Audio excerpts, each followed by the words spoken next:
وصفة صيفي وسهلة جدا والطعم تحفة. في طاسة ونزلت بشوية زيت ونزلت ببصلاية كبيرة متقطعة كيوبس. شوحت البصل في الزيت لحد لما ريحة البصل طلعت، نزلت عليهم ب4 فصوص ثوم وفلفل حراق والفلفل اختياري. كملت تشويح البصل والفلفل والثوم ونزلت عليهم بفلفل الوان والكميات حسب ما تحبي.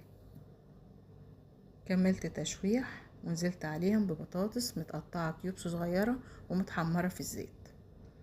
كملت تقليب كله مع بعضه ونزلت عليهم بلحمة مفرومة متعصجة. لو اللحمة عندك نية انزلي بيها بعد البصل والثوم. كملت تشويح ونزلت بالتوابل بتاعتي، ملح وفلفل وشوية قرفة، والقرفة دي اختياري.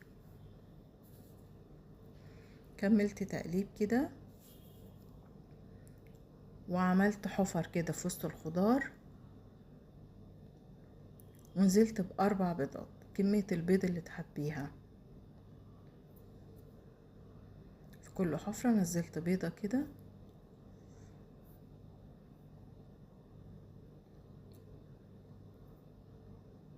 ونزلت برشة بابريكا ووطيت النار على الحلة وغطيتها. هنا استوت. لو تحبوا البيض نص سوا تقفلوا عليهم قبل كده. رشة كزبرة خضرة والريحة مش عايزة اقول لكم الطعم تحفة. واذا عجبكم الفيديو لايك وشير.